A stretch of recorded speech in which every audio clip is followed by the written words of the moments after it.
Welcome to Gaming on a Budget. Today we bring you garden dice from Meriday Games and designer Doug Bass. We will also be utilizing garden dice, the card expansion, as this thing retails for like $8 or something. So really there's no great reason not to, pick up both if you're going to pick up one or the other. Garden dice is a dice, sort of dice placement, dice utilization, dice resource game about, gardening. I guess maybe this is a communal garden or something, because we're all kind of competing for space, but at the same time we're cooperating a little through certain really interesting mechanisms, like you'll notice that our various seed packets have numbers on the top. That's kind of their value as well as their difficulty to utilize. Because every seed must be placed on the board. This will use 2 of your dice that will determine coordinates based on the grids on the fence there. So with this 5 and 6, I could do, say, this here, yay, times 2 point spot. And then if someone else were to say, put a seed here, and maybe even a seed here, we would, when the seeds are next watered, which obviously they're going to have to do to grow, my seed would flip over, and because the number is higher than this adjacent seed, it is going to then water this seed as well, and because this number is higher than that adjacent seed, it will also water this one.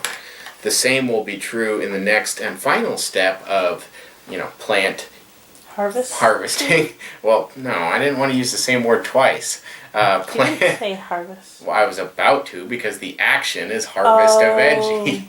Anyway, so when harvesting your plants, it'll work the same way. 5 being greater than 4 will also cause these to be harvested to whoever their owners are. Regardless of owner. Yeah, exactly. So other people can feed off of you as well as you being able to combo off of yourself. So there's going to be a lot of little intricacies there to the whole seed placement thing.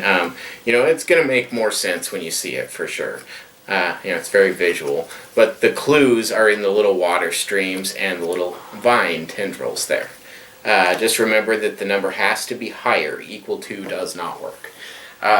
Next up, you've got the ability to place certain special tiles. In a 2-player game only, you've got these rocks that you can just place as an obstacle. They just permanently block a spot.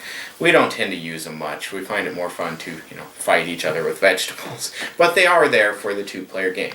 You've got your sun, which you don't actually place. This is worth 5 points at the end of the game if you still have it. But you can discard it at any point throughout the game to either re-roll as many of your dice as you want or turn 1 die to whatever face you want.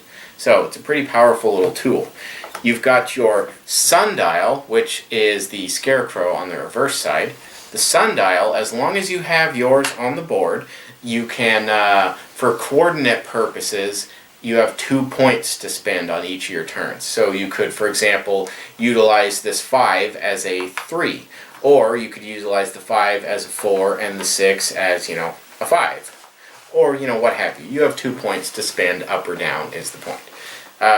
And later on, you could use a 6 to flip this tile to give yourself a scarecrow. What does the scarecrow do? Well, any seed you harvest around it gains 3 extra points, but you don't get a ×2 bonus, so maybe keep your scarecrow away from that section. And it protects your seeds from the bird. Now, the bird is an interesting little fellow. You'll place him with the coordinate system and move him with a die, in one direction only, as many spaces as the die indicates. Anytime he reaches a seed, you can at that point spend a die of equal or greater value to the seed to consume it and, poop it out or whatever on your side, thus gaining the seed for yourself. You can also eventually, if you want, upgrade the bird to the bunny, who does the same thing just with vegetables, in other words, watered seeds. Because the bird can only eat unwatered seeds. And he can't do it around the scarecrow, whereas the bunny is completely indifferent to the scarecrow. It's like, screw you, scarecrow. I'm going to nibble your scarecrow stick. But, yeah, so, You can also remove a critter. You could get rid of somebody's bunny or bird, but that takes a lot of dice. Takes so essentially 3 dice, it 2 for the takes coordinates. exactly 3 dice. Yeah. And you have to have a 6 to remove it. Yep. So it's pretty costly. It doesn't happen too often, though it can if you're in a pinch. Oh yeah, and then the card expansion here just gives us each a hand. Well, I don't want to show you my hand. Just gives us each a hand of various cards. That we can play 1 per turn. There are also certain cards labeled event that when they come up will get played immediately and have a persistent global effect until The next event comes along. They're green bordered, so they're like glaringly obvious when they come out. So, yeah, I think that should probably about cover it. It's all gonna make sense fairly quickly as we start playing. So, any confusion, just jump on over to the gameplay and it'll all become clear. So let's get on over to that.